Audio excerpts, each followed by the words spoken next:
Hello, good morning. It's another wonderful morning. Though I was thinking it's going to rain because the skies were a little bit dark today. Threatening. Yes, I mean, I was thinking it's going to rain while driving, coming to work. I was like, wow, the skies are changing. So how are we going to manage on the road? But unfortunately, we got to office and it didn't rain. You know, good morning, Is lady. it unfortunately or fortunately? Fortunately for me. Fortunately, yes. Yeah. Oh, did I say unfortunately? Yes. I didn't even realize that. Yes. So, I mean, that is what it is. Good morning, Julde. Good morning, Balde. How are you? I'm okay. Alhamdulillah. And good morning to Mr. Ade and to our viewers from wherever you're watching us. It's always good to be back in this platform, especially if you share the platform with Mr. Ade. Yeah, absolutely. He's always there giving us, you know, the up-to-date information from the country and, of course, around the world. What do we have today in Cape Verde? Well, in Cape Verde, I'm not sure what's happening in Cape Verde, but I was slightly late coming to the program because I was watching the Women's World Cup. South Africa are playing Italy, and South Africa had just scored in the 90th minute to go 3-2 ahead. Wow, so I don't know if that's how it's finished, but that's how it was when I left it, so I was quite excited. But I seem to have become a permanent fixture on this program. I've been here every day this week, I think. So, yeah, but I'm not complaining. I've enjoyed it, and I'm enjoying it. And we love to have you here all the time. Yeah, it's Exactly. great. Balde. Yes. Banna. I said earlier that he's glowing. Yeah. Did he sign a multi-million-dollar contract? I look I'm good. into that. Yeah. I'm into I that. look good. Absolutely. This is a designer suit, by the way. Mashallah. Balde gayo. Yeah, so on the program today, we'll be looking at the African court, and from there, we will be talking to Mr. Samba Ba, Mr. Samba Sow, Director of STI, Ministry of Higher Education. And he will be talking to us about the Turkish visit to the Gambia, you know. And also we'll be talking psychodrama. And one Omar Fadera will be here, I mean, to take us through. Recently they conducted an activity, I mean, which is very important for us to delve into it. Yeah, I watched it, of course, as editor of, but it's something that I'm quite interested in because they're using psychodrama to actually depict incidences of mental health situations that people might not come across. And by doing that, they hope people will be able to react better than we normally do to people who are going through mental health episodes. So I'm looking forward to that conversation. Exactly. Yeah. So, Julda, what's the African proverb? Balde, our African proverb this morning reads, "A man who pays respect to the great paves way to his greatness." A man who pays respect to the great paves way to his greatness. Yeah, Mr. Mr. Ade, Ade, what go does that first. really mean? Yeah, go first. Yeah, Because I was like, I don't know what this really means. Yeah, I mean, it's about being respectful to those who came before you, because sometimes people get to a situation where they have achieved great things, and they act as if they did it on their own, and they forget about the fact that had other people not done certain things that they learned from, they would not have made it. You know, it's like they did not invent. It's like somebody says, "Oh, I've built this brilliant car." Well, you're not the first person to build a brilliant car. Somebody else built some. You might have improved upon it. So give respect to those who actually came before you, who laid the groundwork for what you have become or for what you have achieved. And for me, that's how I read it, certainly. Nice, nice. I think it's, for me, I think I would have to steal from or start from where Mr. Ade stops. It's about giving credit where it is due. Yeah. Oftentimes we don't give credit to where it is due. We are fond of stealing. We are fond of plagiarizing other people's work and not giving credit to them. And of course you learn from people, and oftentimes I keep saying that this country, one thing that we don't pay attention to, it's about legacy, which I think is very important. Oftentimes you see people doing so well, but they don't have people who are looking up to them because they don't. It's either they don't want to share, or they don't want people to be ahead of them. You have that sense of competition always. You have that issue of, okay, I will always be the best and I will always be the great, and you will not want the younger people to learn from you. So, which is very important. I think for me, legacy, it's the most important thing for me. You see oftentimes people who are great, but if you ask them, do you have somebody who is looking up to you, or do you train somebody, or do you inspire somebody, or do you change the life of a person? Oftentimes they will find it very difficult to answer that question. It's because they're focused on themselves, not the impact they will have on other people. So greatness is achieved, is hard work, it's not easily earned. That is why it's difficult, Mr. Ade. Sometimes I always like giving example to Mr. Ade, because he's an amazing person. He's not just a boss, but he is a leader who always wants to impact on the lives of the younger people, who always wants to share what he has. Absolutely. I mean, it's not the fact that he is here, but that's Mr. Ade. I should leave now. No, that's Mr. Ade for you, honestly. Like, I keep saying that if we have many Mr. Ades in this country, this place will be a heaven for all of us. Yeah, so we always want that person who we will look up to, and that person who will always be there for us. It's not always about the monetary aspect.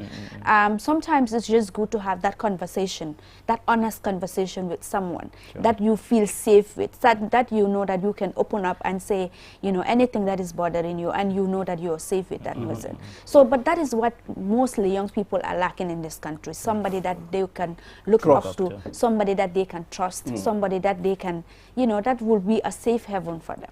Well, yes, I think, Julie, that's quite important. But you haven't given us your to spin mention yet. points. I'll just start from a person that you can confide to, a person that you can trust, a person that you can tell anything. Sometimes there are things that you cannot even tell your family members, immediate family members, but you can trust someone outside. I mean, I think I'll also have to give respect when it's, where it belongs. I mean, to a friend called Kanye, Mr. Kanye, Mohammed Kanye. I think he lectures still at GTMI. This guy, it's a person that I trust with everything. I can even trust him with my life. Yeah, wow. Yes, That's wonderful. Mr. Kanye. Because things transpired, and according to him, it should be confidential, and for many years now, it's confidential. It's remained confidential. So that's good. It's always good to have a person that you trust, like Julde mentioned. The proverb is talking about respecting people where respect is due. Exactly. Yeah. I mean, I think we have to start practicing that. Look at the West. People that invented certain things are given their respect. Let's talk about Michael Faraday, the guy that invented electricity. Let's talk about Graham Bell, the guy that invented the telephone. So you can see Isaac Newton, gravity. So you can see these people, they are still, talking about them, because they have been jotted in their history books, I mean, which will go a long way. Even generations coming will learn about them. Yeah, so I mean, I like what you say, and for me, as somebody who I studied history, and I'm into, you talk about legacy, also I would say heritage, like preserving and celebrating heritage. There's a book called 1000 Things Invented by Black People. When a lot of people read those things, they're shocked that, this was invented by a black man, because it's things that they use in the West, from even elevators, lifts, to traffic lights. A black man invented that. And yet, who knows that? They don't teach it. And so, to me, that's an instance of us not paying respect to the people and not paying, giving dues. And I think one should always, that no matter how high you rise, remember how you got there.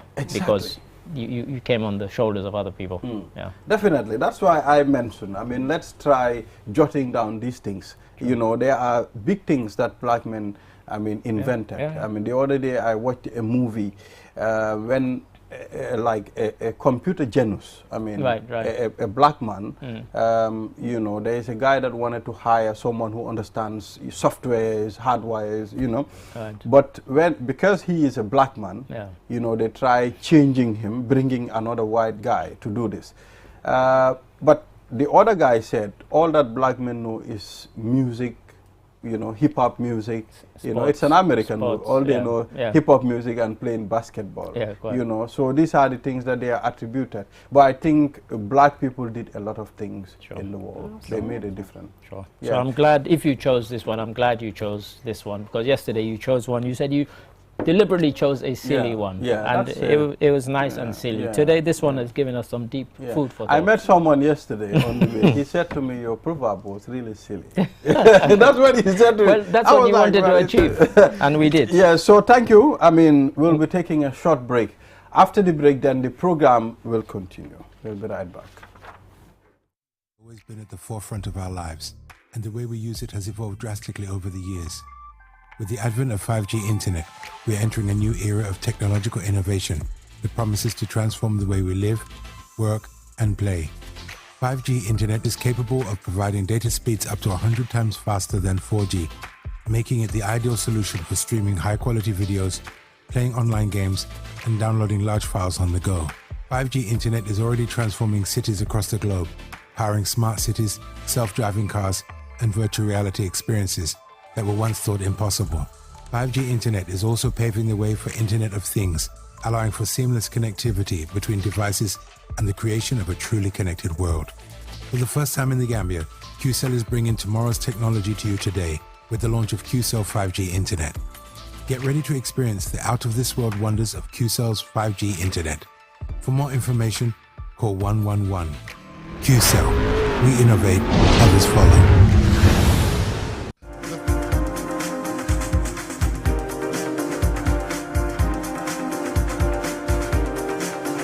We are back, and this is QTV This Morning. I am Ibrahim Abalde. We've already dealt with the code, and now we are going into the program proper. Yeah. I have Mr. Ade with me, and Julde Jai. Julde, what's going on? Yeah. a lot of things are going on. A lot of things are going on. I mean, don't forget the Senegal-Gambia event is still on. Yes. And that took up a lot of time yesterday.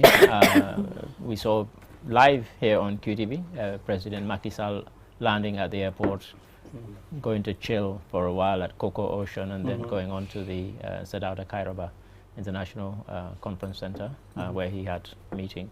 Interesting meeting. 7 things they came up with at the end, him and President Barrow. And I was intrigued to see that he addressed part of his comments in English. Macky Sall, he didn't speak just French and Wolof. He spoke English as well. And very well. He's a linguist. He's a linguist, as is our own president, of course. Yeah. Well, it's important, I mean, as a leader, to be able to speak various languages. Sure. Maybe the local dialect, from there, at least 2 other international official language, French and English, preferably. I was even surprised to know even Yaya Jammeh speaks a very good French when he was here. And can I stop you? You said local dialect. These are languages. Wolof is not a dialect. Mandinka is not. It's a language, just like English or French or Portuguese. We should stop referring to them. I'm sorry to take you to task, but I think we need to get away from that habit. The colonizers would tell us, no vernacular, no local dialect. No, these are languages. You have a language like Yoruba spoken by, 100 million people. How is that a dialect? No, it's a proper language. Mandinka, you have 80 million Mandinka speakers across Western Central Africa. It's a proper language, and it has, proper linguistic characteristics, and so we should stop referring to them as dialects. Fula, of course, before Korka takes me to task, How do we introduce local language as an official language? I mean, you start by teaching it in schools, because what people tend to find difficult is that, for example, when I watch Sierra Leonean TV and I see people trying to speak Creole, I cringe, because they're not used to speaking it in a formal setting, just in a conversational setting. They're dreadful when they go on TV and the host says, okay, this whole program is going to be conducted in Creole. Half of what they say is in English. That's not Creole. I remember I called somebody to attention. He came off and he was talking about, it was so hot I was using my handkerchief. And he said he was speaking Creole. I said, no, in Creole, you wouldn't say handkerchief. How do you say? I've been, they use me pocketan. It's called pocketan. Pocketan. Which is short for. But pocket is English. No. But the Creole version, because even that comes from English, is pocket handkerchief. Is the original, is the origin of it. But in the raw proper Creole, you go say pocketan. Go say handkerchief. Oh, pocketan. Pocketan. Is but nowadays you hear people saying handkerchief and stuff like that, and they use lots and lots of English words when they it's like, for example, somebody was campaigning to be mayor of Freetown, and he said, "Let we make Freetown better." No, in Creole you go say Freetown, not Freetown. Okay. You don't say Freetown. Freetown. Like, you're going for mayor of Freetown and you're saying Freetown. No, Freetown, and you're saying you're speaking Creole. You know, so you know these yeah, it's a little so we need to teach these things, and in some countries they teach it in school so that you can use it in a formal setting. We know now across Africa, various African countries have started thinking of I think even Gambia doing away at some with, point, yeah. with you know, these colonial languages as official languages or as the only official language. But to do that, you need to teach in school. So when Rwanda decided that they were going to have English as the official language as opposed to French, they started teaching English that was, what, 25 years ago. Now, it's English. But the conflict with that is whose language are you going to use as the official language? Yeah. For instance, in the Gambia, That's you have the Mandinkas who are the majority and the Fullers who are the second, we which had is even disputed. Like Well, now I'm you- told yeah. even the Fullers are topping Exactly. the rank. Yeah. Well, this is exactly the conversation that we had on a WhatsApp group just 2 days ago. And I said, because somebody was saying, oh, let's use Swahili. And I'm like, why? If I'm Mandinka or Fula, why would I use Swahili as an official African language? And so we've always found it easier to use the colonizer's language because, in a sense, it doesn't belong to any of us. Independent. It's an independent, imposed or imported language, if you want. And it's been easier. So in Cabo Verde and in Guinea-Bissau, you have Creole and you have Portuguese, you know, as official languages that can be used in the parliament and in official correspondence. So when you switch on the news, you'll see news in Portuguese and you'll see news in Creole. So, yeah. But There's a challenge, it's not an easy one. You're right. I think, you know, which one do you choose of our own indigenous languages? And we've never been able to settle on one. Because Yeah, and you know, Julie, the other thing is, if you decide to choose Fuller, you have to know Fullers too. We have different Fullers. Well, Dialects, indeed. yeah. Indeed, We there are have. dialects within the I language. think If we you- have around 53 dialects in the Gambia alone. If you choose Mandinka, know that Mandinkas too, they are different. It's not one Mandinka. They have different. Some people will say Albenyadi. Some will say, I don't know, Albekaira. Albekaira, Alsi, Alsi. All those things are there. Yeah. You understand? So it's a bit confusing. It's confusing, but even these so-called international languages, they have their linguistic differences. So, for example, if you take Portuguese and you say to somebody, I want to learn Portuguese, they will always ask you, do you mean Brazilian Portuguese or Portugal Portuguese? So in Cabo Verde, what they speak is what would be called Portuguese, Portugal Portuguese. And I'll give you a quick example. A Brazilian, just even pronouncing the word Cabo Verde, would pronounce it Cabo Verde. Anything that ends in D and E is pronounced with a J sound, while somebody from Portugal would say Cabo Verde. From Brazil, Cabo Verde. So just even that simple thing you have, but obviously you can understand each other. It's like, you know, English, somebody speaking England English and American English, they can still understand each other. Yeah. You know. It's just like the Arab. I mean, they have Yeah, that. yeah, They yeah. have that R in their tongue. You know, Mr. Ader, Keltivir. They have all those things. You know. Yes. Yeah. So Julia, what's up? The What second next? one we have here is okay. NPP That's not a good sign. Like, should I read this out or not?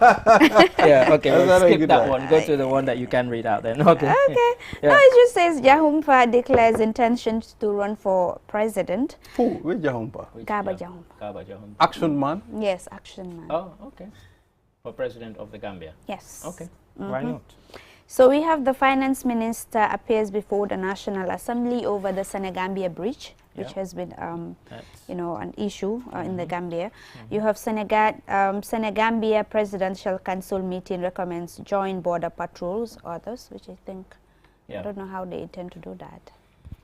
Yeah, I mean, they have to do it because obviously we have a shared border, as we used to say in our reports, which we no longer do, a porous border. But that's the fact of it, and you have to patrol them jointly because we've had instances of what's happened with Casamance has ended up impacting here in the Gambia. So I think that's an inevitability. But as I was saying yesterday, we always come up with these initiatives at these sort of presidential conferences and meetings, but do they ever get implemented properly?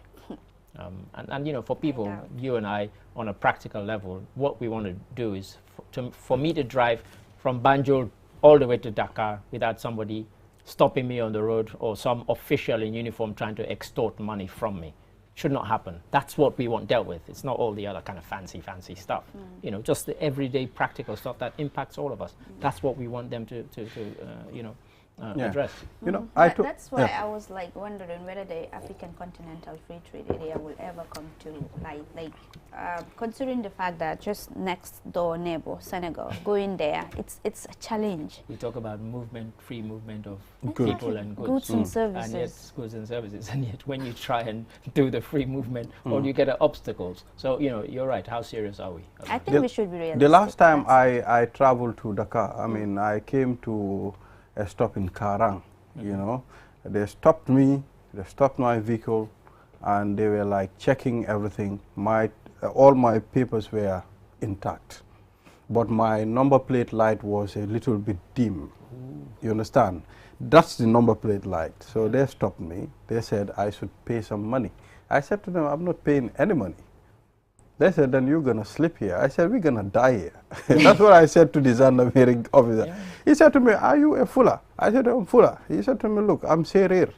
I'm your dad. Anything I tell you do, you'll do. So they were brewing green tea somewhere. I came and sat beside them. When they were, sharing the green tea, I took the tumbler, So he was like, man, you didn't pay and you want to drink, you want to die. Well, I mean, now I am now in your hands. You understand? So if you already bring food, we eat. You understand? So I said, they are wasting my time. So I gave them some money and I left. It shouldn't be. It should not be. Yeah. But that is what happens. I mean, there are people who they work in these organizations and they actively campaign to be put on that kind of duty because they know they can make extra money besides their pay. I mean, the guys who are on border patrol make more money than the guys who are at the same rank, but they're not on border patrol because they don't have means to extort. And it's across Africa. It's not just between Gambia and Senegal. So as you say, the Africa Continental Free Trade Agreement. How serious are we? In Africa, we like these grand gestures. We're going to do this. We're going to do that. Travel free, visa free. Da da da da da. Look what happens to foreigners in South Africa. Every time there's high unemployment, they start attacking and killing foreigners. Ghana must we just can't do it. Ghana must go in Nigeria all those years ago. So, these are the kind of grand gestures that our presidents sign up to, but on the kind of... No implementation. Implementation on the real level, it hardly ever gets done, sadly. Which United States of Africa. It's a joke. I think, Julde, it's high time for us to stand. Let's unite. I mean, let us build this Africa for our coming generation. For us, forget it. It will not happen our time. Gone, yeah. It's gone and it's past and gone. So let's now work for the generation to come. Absolutely. Otherwise they will also start from number one and start suffering. Imagine you suffer, your dad suffer, you suffer, and your kids suffer. Your grandchildren suffer. Yeah. They'll be sitting and telling their little ones, our parents didn't plan it. Well, that's it. Just like the way we are saying it now, that our ancestors failed us in a certain way. But I think we failed ourselves. Because if you look at Gambia, we are told that it was the hub of democracy during Jawara's time, and Gambia we were importing lots of things, groundnut and all other things. The Gambia exactly for export. Yeah, so we were doing so well. If you look at other African countries like Nelson Mandela, the Kwame Nkrumahs, and all of that, they really fought so hard for us to achieve the united Africa that we are all talking about here. But what happens to that? you know, I think we failed, not the ancestors. They did so well. I mean, they were almost there. But we came and then we shattered everything, you know. We were all busy talking. The hypocrisy, it's too much. You talk about the issue of ECOWAS.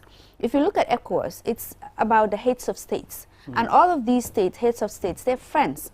Obviously, they will back one another. Sure. So if you're talking about the issue in Senegal, who is going to say, okay, no, what is happening there should not happen?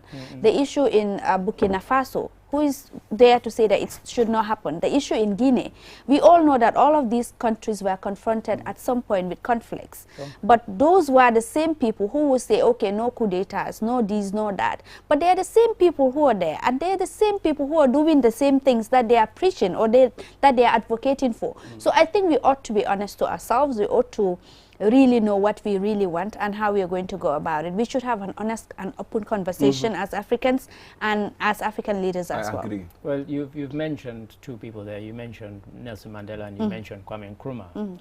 Kwame Nkrumah, and in fact, both of them are two heroes of mine. And yet, Nkrumah had various very, very serious flaws. This is a man who, once he became prime minister, he banned opposition political parties.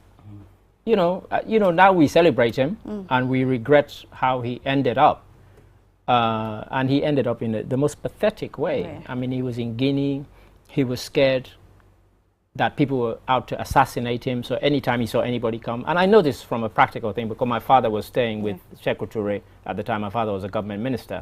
And he saw this person run in, and a soldier came to my dad and said, please don't look over this balcony that overlooks this bungalow. And he said, why? He said, because that's Kwame Nkrumah and he thinks people are out to shoot him. And so my father cried. He was so upset. That was this great African was reduced to hiding every time he saw somebody. So that's how he ended. Believe it, believe it. He died in Guinea.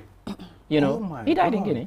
You know, and he was overthrown in a coup d'etat. But this is a man who, even some of the people he fought for independence with, he imprisoned them, and they died in prison. You know, so we celebrate Kwame Nkrumah, but let's not forget the things he did that led to his downfall. When he was overthrown, yes, it was a CIA-inspired coup, but people celebrated. Why did they celebrate? Because he was taking the country in a direction that people did not like.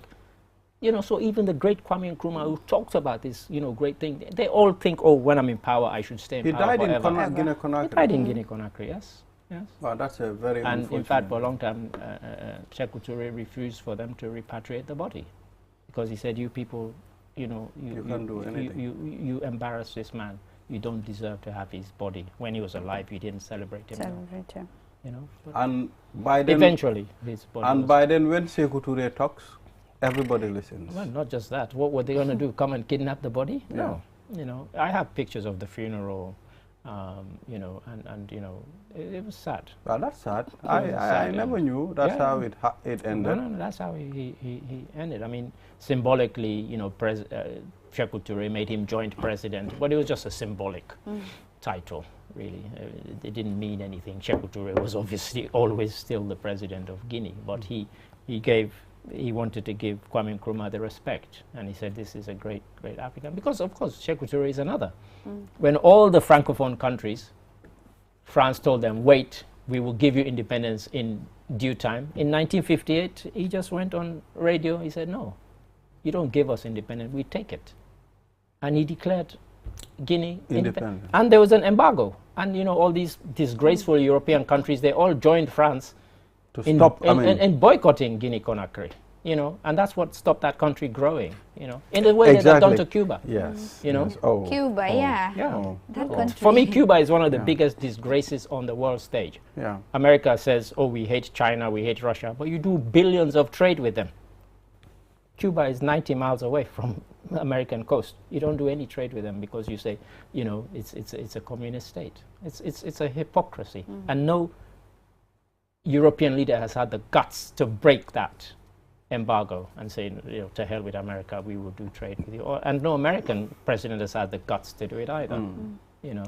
Well, if you see the situation of Guinea deteriorates like this, I mean, I think it's the like France contributed a lot to that. It's the legacy of what happened. Because I can remember history when they were doing this electrification for Senegal, you know, Sékou Touré refused to take that from France. And at some point he said to Senghor, I think by then Senghor was the president. Sékou Touré said to Senghor, taking this, but you are going to regret this. You know, he was a man of his own. I mean, he stand by himself and do things on his own. So, you know, Guinea didn't take it. That's why Guinea still, the electricity is a very poor one. And when he broke away, you know, and the Francophone African countries should be ashamed because they all joined France in condemning Guinea and condemning Sékou Touré. And really, they should be embarrassed. They should be ashamed of what they did. Because had they shown solidarity with him, we would have been talking about a different country. So when we're talking about United States of Africa, you can't even have united Francophone countries because they all thought they owed something to France and, you know, they should be grateful to France for something. No, the reason France colonized you was because they could get minerals from you, not because they liked you, you know. So, but they didn't see that. You know? Exactly. I mean, when are we changing? When is Africa changing? We will talk here forever. And we spend resources. Absolutely. We've done everything. We've organized seminars, you know, workshops, and still now nothing works. You know, I always say that Africa is the one continent where we have resources, and yet you want to buy from me. And instead of me, who owns the resources, setting the price, you, the buyer, tell me, you think if you go to Saudi, you're going to tell them, I will buy your oil at this price? Hell no. No way. They will set the price for you. But in Africa, our gold, diamond, bauxite, iron ore, you name it. The people buying tell me, oh, I'm going to give you this much. No, if you want it and I know you can't get it anywhere else, you damn well pay what I tell you you will pay. But we don't do that. Yeah. Until we start doing that, we did not believe in ourselves. We don't believe in ourselves. So that is what it is, you know. I would have loved us to delve into the issue of another... But time is always our enemy. Another African dictator, Idi Amin of Uganda. You know. You know, we would, okay, we can get if we have time, we can. No, we can still discuss. We can. I mean, what was he thinking? I mean, how was Idi Amin ruling Uganda? I mean, he gave himself a lot of titles. Conqueror of the British Empire. You know, and... Yeah, I mean, when he came into power, like many of these people who come into power via, you know, either a war or coup d'etat, they come with a kind of wave of popularity. But then, like we've seen in many other African countries, they want to entrench themselves. They want to become ruler for life. They don't accept any criticism, even positive criticism. And so, I mean, you know, when he drove out the Asians, because he said they controlled the business, yes, he didn't have a plan B. That's a mistake. Okay, you drive out the people who are running all the shops and all the businesses. Who have you got to take over from them? Nobody. Those people went, and some of them now, their children are ministers and prime minister in Britain. You know, some of those people you drove out, they went to other countries and they became successful. And their businesses just went to ruin because you did not. And the same thing happened in Zimbabwe when they chased out the white farmers. Look, 2 years ago, they asked many of them to come back. That's a disgrace. If you're going to kick people out, have your plan B. Have somebody who is trained enough to take over that business and run. I mean, had no such plan. You know, all he did was he played into the popular sentiment of the sort of anti-Asian sentiment, and people were celebrating and dancing in the streets. And then 2 weeks later, some of those people who were dancing in the streets were like, oh, hang on a minute, that was the guy who employed me. I don't have a job now. You know, that's stupidity. You know, so, and of course now, a lot of these people have gone back because for the last 12 years, I've been involved with the UK-Uganda convention, which is an investment convention. And, you know, President Museveni has gone there and he's spoken. And a lot of the Asians who were born there are now going back and starting businesses. And, of course, they are welcome back to Uganda and doing very well. You know, but, yeah, Amin was quite a character, shall we say. He was quite a character. But and most of these dictators, I mean, did not die in their country. I learned that he died in Saudi Arabia. In Saudi, look at Mobutu Sese Seko, you know, he died in France. Even Sékou Touré. Sékou Touré, yeah. You know, a lot of them, they end up, you know, and for some of them, you know, it's a sad ending because they miss their country. And, you know, you think if you had behaved better, you'd retire and you'd live happily in your own homeland. And, you know, you go there and you're always dreaming about, oh, one day I wish I could go back. But like you said, Idi Amin died in Saudi because no other country would take him. And, you know, but then he converted to Islam. And he had children who were born in Saudi, grew up there. Of course, they speak Arabic. And one of his children is now back in Uganda. And I think he's an MP, actually.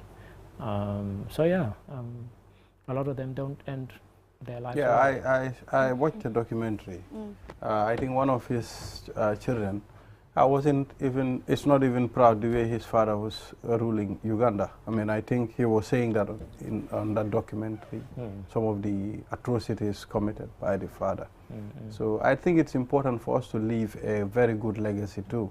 Because as we were saying earlier, leave a good legacy. And you know, in Africa, I mean in Europe, when we print money, the only time you have a living person's image on is if it's the monarch. You know, like in England, the Queen she was alive. But in Africa, some guy is still alive and his face is all over the money. You know. Exactly. So, Mr. I'm told time is already up. I think today we are against time. Time is not against us. Time is our enemy. Exactly. Time is always our enemy. Today we are trying to enemy time. Time is not enemying us. All right. So, viewers, we'll take a short break. After the break, then we'll talk to Mr. Samba Sow, Director of SCI, Ministry of Higher Education, and we'll be discussing the Turkish visit to the Gambia. The future is now with QCell's 5G network. Experience speeds like never before with our new 5G Rocket Fixed Internet plan. Get speeds from 10 Mbps to 100 Mbps. Your 5G-enabled devices. Walk into QCell headquarters to get one of our 5G routers and experience the true feeling of 5G. Only with QCell. QCell brings you the future, tech, innovation, incredible speed. The future is now. For more information, call our customer care on 111.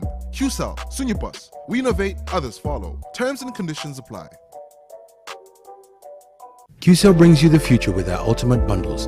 Enjoy the best voice and data bundle plans in one package. Get unlimited data packages with flexible validity and enjoy what true internet feels like. Get 30 minutes of on-net and off-net calls with 5 gigabytes of data for just $350. Or get bigger bundle packages from 10 gigabytes to 20 gigabytes with over 100 on-net and off-net voice calls and enjoy the fastest internet speed in the Gambia. You can also buy 1-day, 3-day or even 7-day packages and enjoy unlimited data bundles with uncapped speeds. Just dial *343# today and experience the limitless capabilities of the QCell network. *343# should be your favorite code to dial now. For more information, call our customer care on 111. QCell, we innovate, others follow.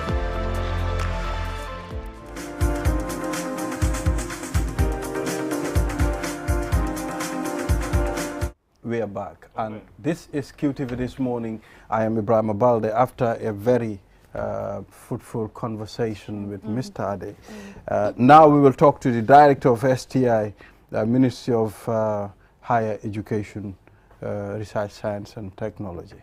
Yes, Mr. Sow, you are welcome on this program. Thank you so much. Good morning, viewers, and thank you for the opportunity of inviting us to discuss with you. Yes. First of all, let's talk about STI. What do you mean by STI? I mean, I want you to differentiate this because, I mean, it's driving me to some medical terms. STIs, you know. So, education, what do you mean by STI? Under education or higher education, when you mention STI, it means science, technology and innovation. So it means the doing of science, including technology into it, and adding an inventive step of being able to innovate. So the whole issue is in relation to what we are able to train, develop in relation to technology, and be able to put it into an innovative step. How innovative are you? In terms of intellect, I can say I'm innovative, because at the level of where I operate is policy, so we are able to invoke a lot of innovative steps key among them is this outreach, because if you communicate to people, then in terms of the programs and the relevance of what you do, there will be high level of appreciation and mindset change. So that in itself, it's an innovative approach, which is 1 out of 100. Okay. So talk to us about the Turkish visit to the Gambia. Yeah, the rationale behind yes, this. the visit of 9 delegation Turkey, technical committee members, resonated from a visit by the Honorable Minister, Professor Per Gomez, the Permanent Secretary, and myself and 2 other officers of the University of the Gambia in May 2023, this year. So when we visited there, we were trying to explore opportunities for cooperation in the area of higher education, research, and the famous STI you've just mentioned.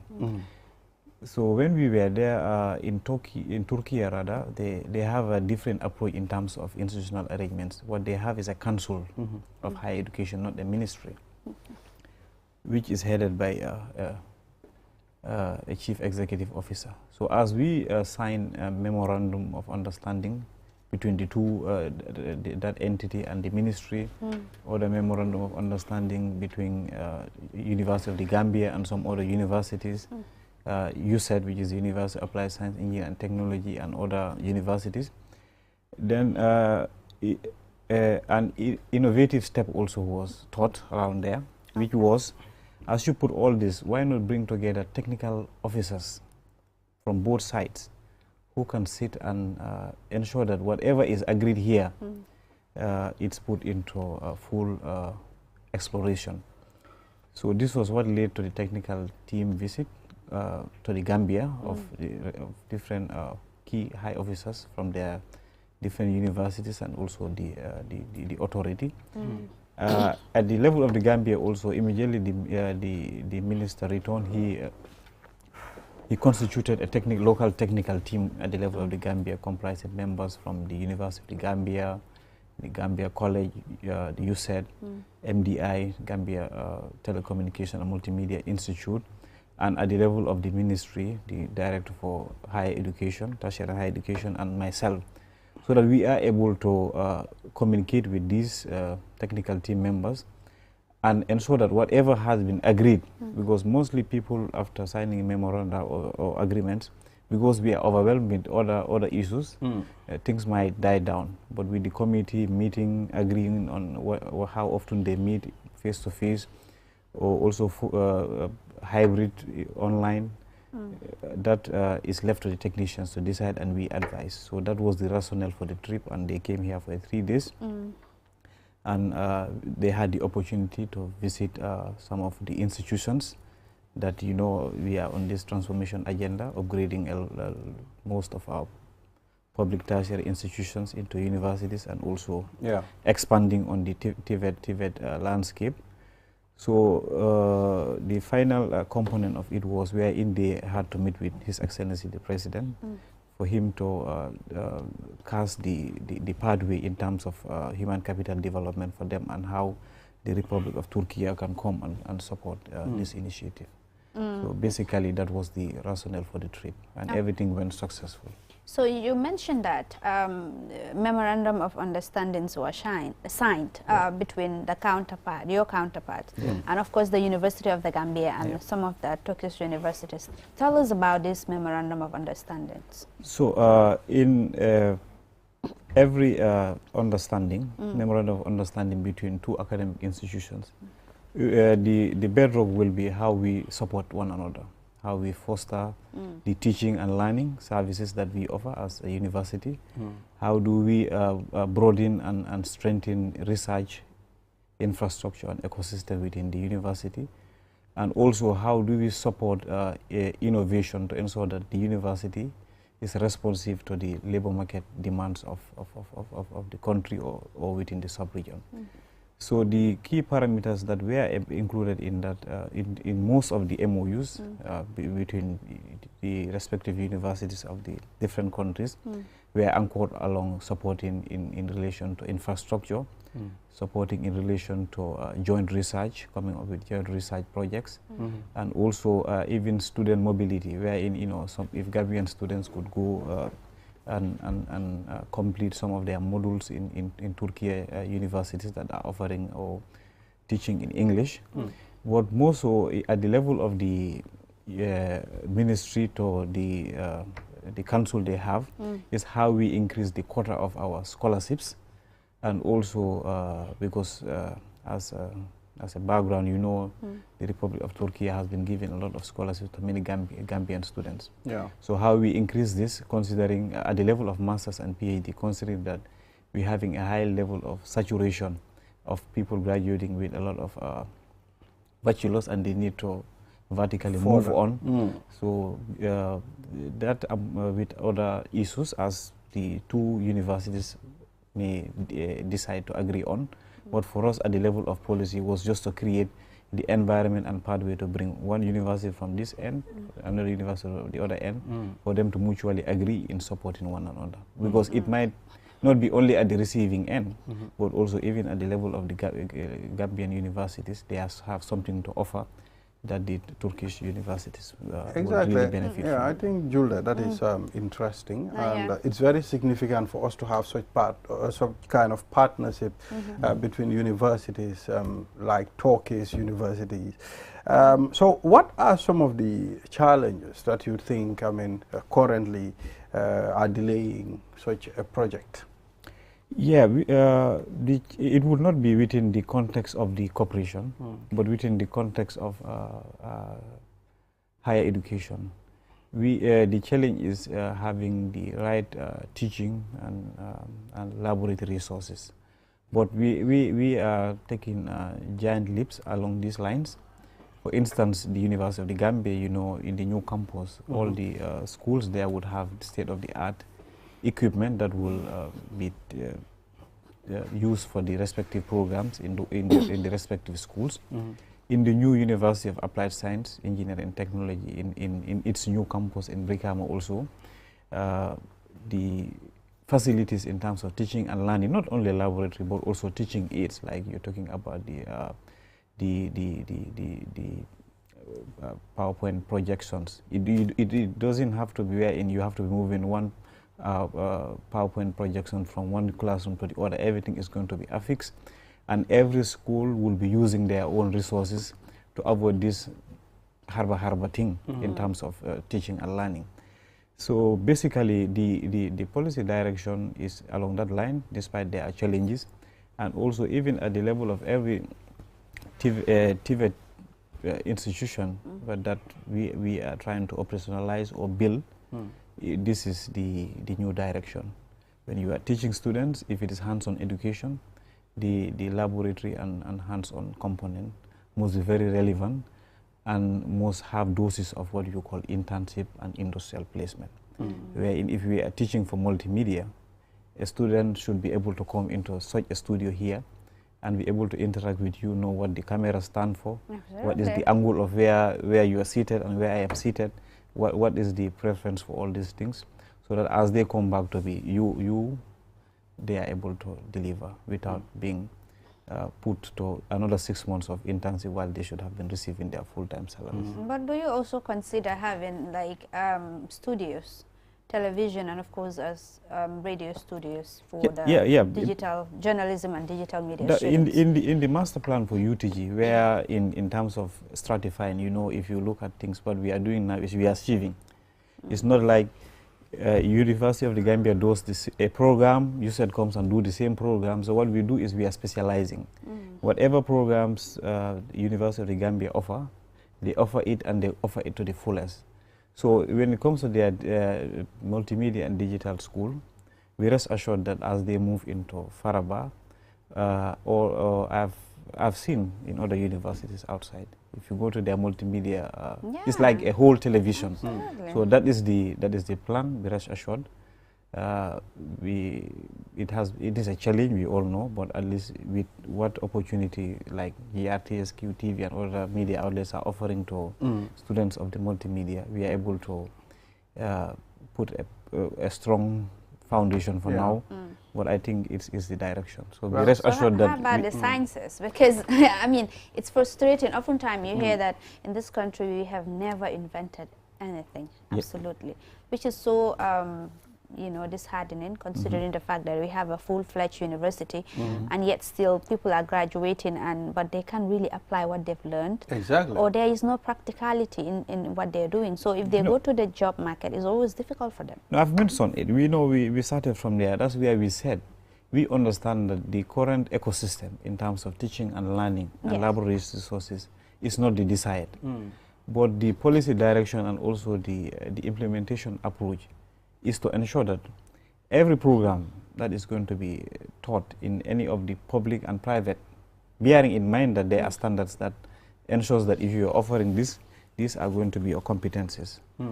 So that is catered for. But also to say that the Gambians are not inventing, probably it's just because people are not coming forward. But I can comfortably tell you have a lot of Gambians with brilliant ideas.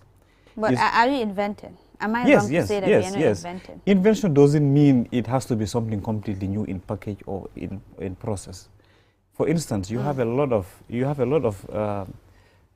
packages, like software packages being used in most of our private entities here and databases here are invented by Gambian students. It's an invention. You understand?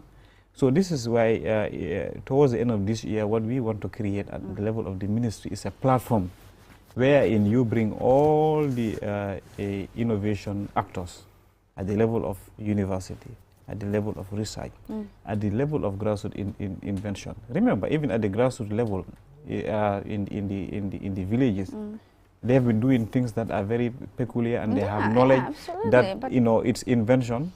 But it's how we provide that platform for them to come and showcase that. Do we need to get those formula from them? And at family level, keep it and be able to use it. Probably that local idea, with the person being brought closer to a laboratory in a university, could be a more inventive breakthrough. So that is the overall approach that is being taken at the level of USET to ensure that invention in relation to science, technology, innovation, a hub is created to support that. In that, wherein you can come, learn if you have big ideas, sorry to say, but at least it has to be matured. Let the students and the lecturers come and support you along that line. And you have the services of 3D printing, you have the service of prototype development, at least to ensure that what we also see in the developing world, we don't also have to sit. We must be able to sum ourselves to that level. Yeah, although when it comes to science and technology, we are behind. Yes. You know, totally behind you. You know, I won't deny the fact that you people are trying, and I cannot say you can't achieve it, but I'll wait until I see you've achieved it. The implementation yes, part. Exactly. Yes. Julia, that's it. And also, this is where we need our friends in the media. Because usually, in as much as you communicate, but you create the checks and balance. Because at the level of policy or at the level of an institution, you might not be everywhere, but the media, you know, in terms of bringing in all these issues, people communicate, people critique one another in terms of what you do. You know, I think it's the way forward. But for us, we are positive and optimistic with what we are seeing, and in terms of the programs we are doing, I think someday we should also be able to at least lay our hands on our chest and say that we have done something. Are you aware that what you've mentioned, it's a lot? So when are we expecting this to roll out? For instance, at the level of USET, we are expecting to get our first graduates in 2024. That will be homegrown engineers. That's next year. That's next year. Okay. Few months to come. Yes. So, and in this thing, the program we are doing is to ensure that we have a rollout program that is co-engineering embedded with entrepreneurship. Thank you. So, for coming on the program, I'm told time is already up. You know, thank you very much. We appreciate your time, and we'll be following. Yeah. Inshallah. And don't hesitate to contact us anytime you want us to showcase something. you know, because we have to show the world what Gambia can offer. Yeah. You understand? Yes, Julde. So this is all we have today. Yeah, Till until tomorrow. we come your way tomorrow for another interesting edition of This Morning program. Bye-bye. Bye-bye.